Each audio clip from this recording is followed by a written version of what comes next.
And that theme has been number 5, which will be retired tomorrow afternoon out at Citi Field. Right, and we've had almost everybody on that you could possibly have, except the man himself until now. David Wright joins us. David, we know it's an extremely busy week. We appreciate you taking a few minutes. How you feeling with the big day tomorrow? My man, thanks for having me. Is that your ringtone that we came into? Is that Yeah, I used to go to sleep to that in 06 and 07. What a wonderful weekend. I mean, I appreciate you having me. You know, you're the best. So this is the cherry on top. Oh, yeah. Okay. You're too kind. Now, I like Brass Monkey myself, but I figured, with the number 5 being retired, that was more appropriate for today. No? Right. Agreed. But I also like Brass Monkey better. Yeah. That was kind of the OG. We kind of played around with some things. I appreciate the look. All right. So has the magnitude of what's going to happen tomorrow sunk in yet? Absolutely not. And that's been the toughest question, is that whether it's family or friends, how do you feel? And it's such a hard question, because it's like, I don't know how I'm going to feel until you get in the moment. I mean, there's part of me that, I'm incredibly nervous. I'll say that. And it kind of takes a lot, to get me nervous. I've been in some kind of pressure-packed situations in my career, but this is, beyond my comfort zone. So incredibly nervous, incredibly excited, I think would be, the second feeling, and then humbled. I mean, it's just it's crazy to think that when I look up there, that number 5 will be next to Keith Hernandez and Mike Piazza and Darryl Strawberry and Doc Good. I mean, these are guys like I used to try to emulate Darryl's swing in my backyard. I used to sit on getaway days when we'd travel during the season and talk shop with Keith Hernandez about what he saw from the booth compared to, what I saw from the playing field. And then, obviously being a teammate and a friend of Mike's.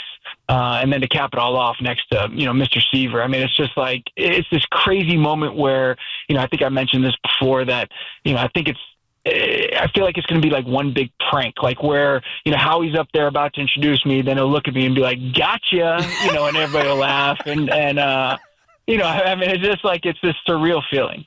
David, I didn't fully appreciate it in real time the way that I do now. And I had a special chance to do that watching The Right Way, the special that premiered last night on SNY. I know you were at a screener. Have you seen it before? You saw it last night with your family and friends in attendance? Have you seen it before that? So they sent us the link, and I purposely didn't watch it. My wife did, and, I could see her, like, tearing up. And I was like, oh, boy, I'm in for, because I don't consider myself an emotional person, but I feel like every cool thing that's happened, from my last game on, like, I tend to start tearing up. I'm getting more emotional the older I get.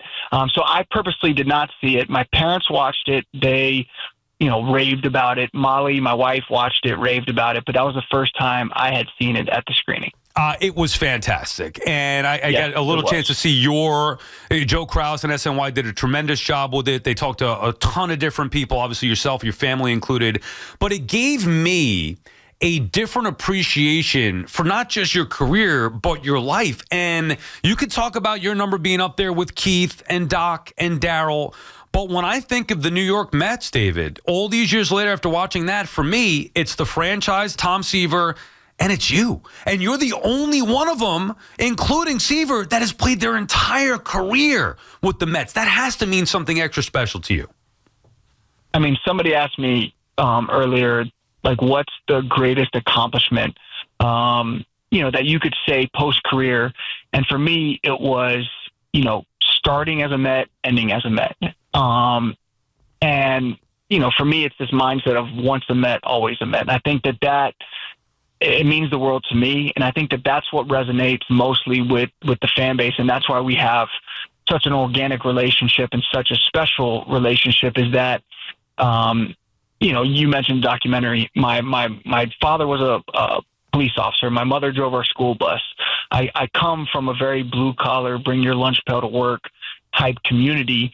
And that's what Mets fans are. And I think they saw that. We wanted the same things. And when they would take losses, tough in the stands, they saw me taking the losses tough. And we got each other. And I think that that's what made this connection extra special. Because there's certainly been better players, to put the uniform on, better numbers, just better overall baseball players. But I don't think the connection that I have with this city and this fan base is special. And there's not too many athletes in any sport that can say that. Well, that's the thing. We're talking with David Wright, obviously the man of the hour. He'll have his number 5 retired forever tomorrow out at Citi Field. In real time, I'm thinking, all right, Piazza or Beltran, or as a young kid growing up watching Straw or Doc. But the culmination of everything that you were, the love that you had for this for this team, this organization, even before you played for them, the way you represented the New York Mets through the ups and the downs, the way you carried yourself. Oh, and by the way, the performance. And maybe if not for some injuries, maybe it could have been a Hall of Fame career, which some would argue, and I think I would be in that boat, that you could be a Hall of Famer anyway. But I think the greatest thing that separates you, and I've been saying this all week, is your character, the way you handled yourself. And really, maybe they should be retiring your dad's number, keeping that ass in check all these years.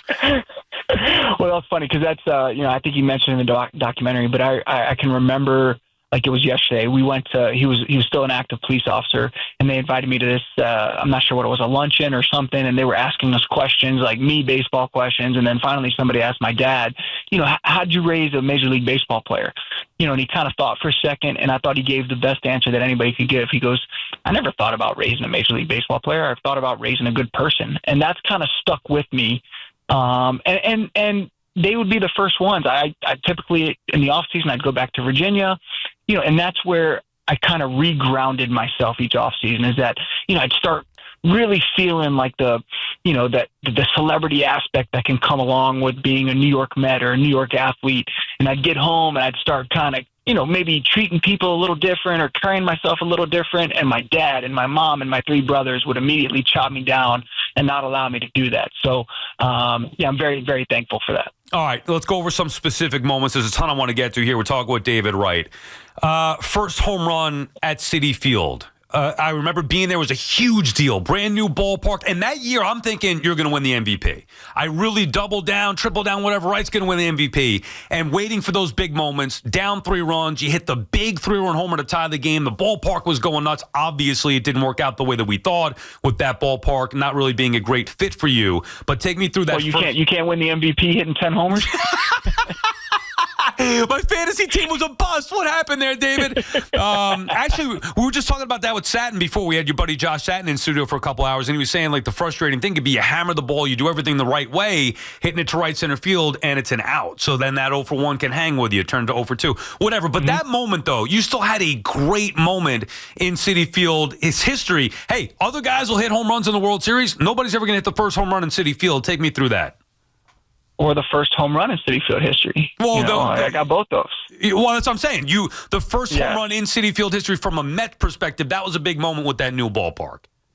Of course. And, it was a little foreshadowing at that moment, because that was, I hit that ball really, really hard.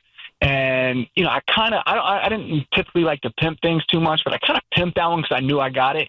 And I kind of watched it a little bit, and it was like 2 rows deep. And I was like, oh boy, this might be a little more of a challenge than I thought. But I think Josh makes a good point that, as a hitter, you obviously, you love playing in the Philadelphias and the Yankee stadiums and the Cincinnati ballparks, but, what I tried to use to my advantage at Citi Field at the beginning was to, hit the ball in the gaps, doubles, become a better overall hitter. And I think, I should have done a better job in retrospect of kind of sticking to that game plan as opposed to like worrying too much about the power numbers. All right, and then the All-Star game in 2013. I'm just going to kind of try to go through this as quickly as you can in some sequential order, and I'll leave out, David, don't worry about it. I'll leave out the 07 collapse or the 06 postseason or 08, because there was a lot of great moments after that. We all know that. But the All-Star game, because now even looking back, and I was at that All-Star game again, big deal, the Mets hosting the All-Star game, and I see the excitement that you had to be able to receive that first pitch from Tom Seaver, and you gave it a little, you caught it, you hopped and ran up to him and gave him the handshake and the hug, and now you look and see the 41 up there. Tomorrow the 5 will be up there. That was a great freaking moment. What was that like for you catching the first pitch of the All-Star game in 2013 from Seaver? Oh, man, incredible. And what made it even better was Mr. Seaver asked if I could catch it, which is, mind-blowing to me, because I can remember the first time I met him, it was like we used to call it the welcome home dinner. So we'd play our first home game, And then we'd have like a charity dinner that night with typically an off day afterwards. And, Mr. Seaver walks up and he goes, "Hey, kid." And I like kind of look around. I'm like, "Me?" He goes, "Yeah, you." So I go over and like kind of run over to him, and he's like, "Tom Seaver." I was like, I know who you are, Mr. Seaver, David Wright. And he goes, "I know who you are." And I was like, "What?"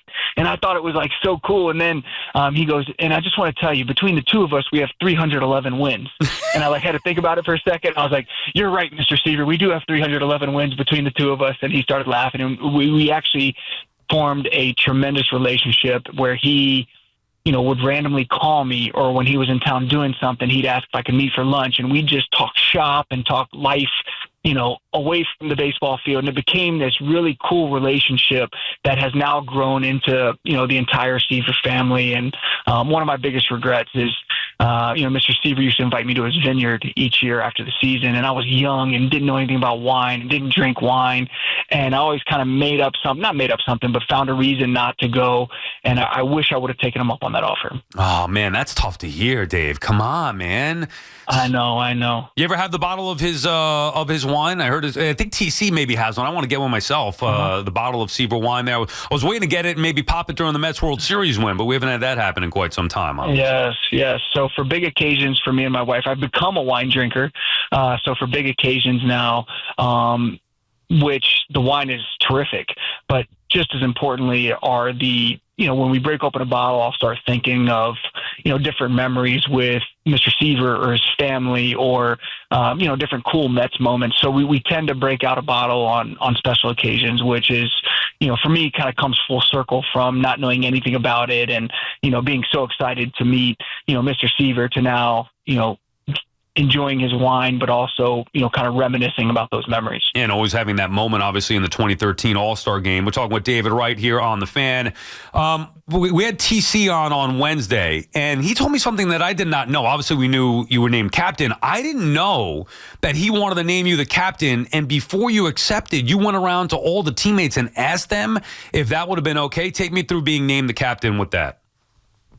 Well, I actually had, I wanted to make sure that when I got called in the office with ownership, the front office, the coaching staff, that, they said, "We'd like to name you captain." And I said, that, trust me, like, I'm humbled, like, this is, an amazing gesture, but it won't mean nearly as much unless those guys in the clubhouse feel the same way. So I asked them, to go guy to guy, whether it was, Bartolo Colon or whoever had been in the league forever, or, a rookie, make sure that they view me in this light. And if they don't, go to, so-and-so, not me, go to so-and-so and let them know, so that they don't feel awkward telling me this. And because I truly wanted, the support of the clubhouse and the backing of the clubhouse just as much as I wanted the backing of, the organization as a whole. All right. Well, that's a great thing, obviously, being named captain and Captain America. There's too much to get to in just a short 20-minute interview. That's why you got to watch The Right Way on SNY. It was tremendous going over all of this, but I wanted to get to that because it kind of led to my favorite part.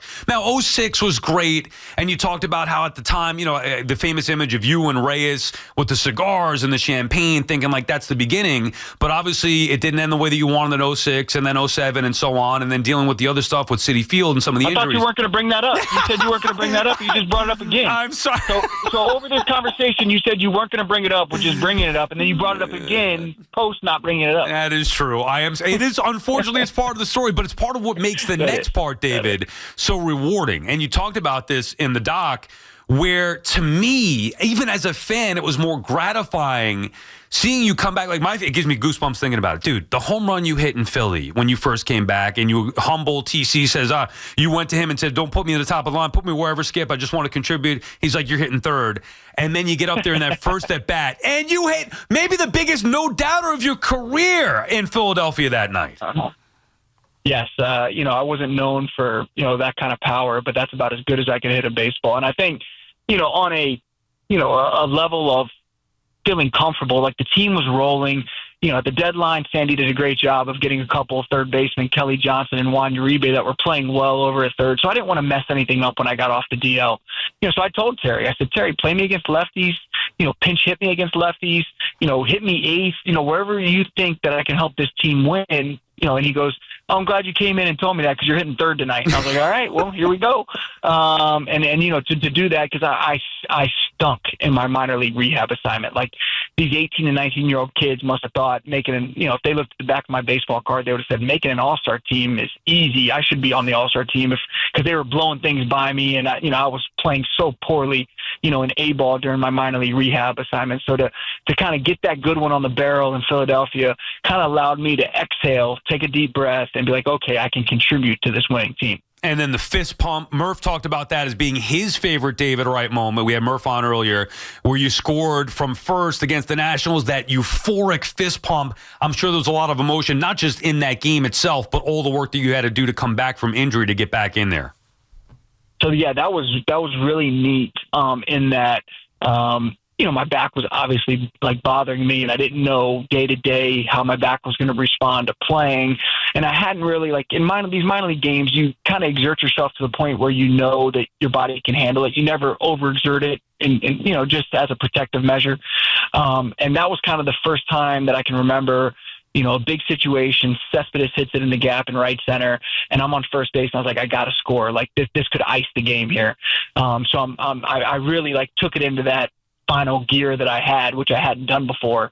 And I barely beat the throw to the plate, and just, this like pent up aggression of all this rehab and all this, these frustrations over the past few months kind of come to fruition. And I just gave it like a great fist pump and kind of let out a lot of emotion, which I typically didn't do. And then obviously where, in 06 you fell short, again, I bring it up, but just to tell the story and make it more important here, you get to the freaking World Series after all that you went through, David, all you went through with the injuries and the hard work coming back in 2015, contributing to the team, being a big part of it when you did come back, to hitting a World Series home run at Citi Field. Was that your career highlight?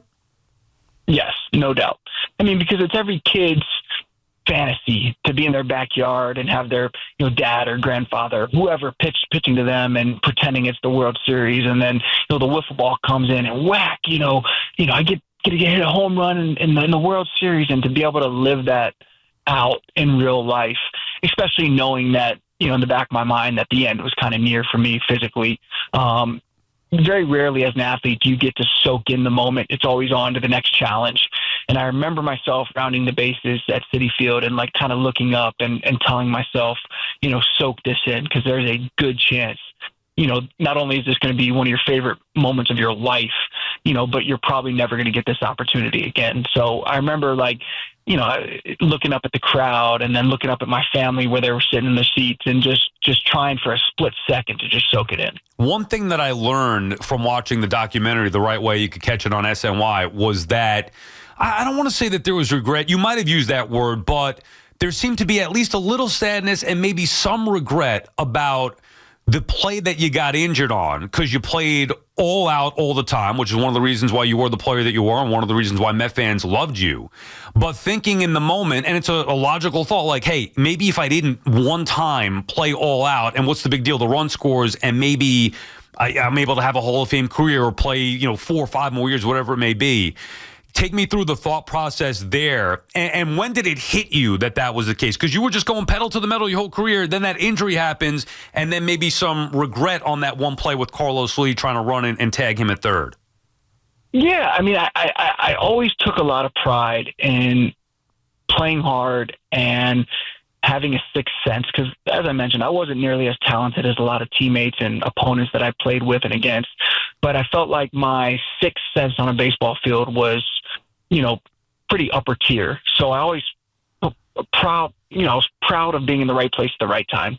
So on the Carlos Lee play, it was a broken play. We had a shift on, it was an errant throw, and, I was excited that I was in the right place at the right time, backing up, a throw from the second baseman to the shortstop on a double play.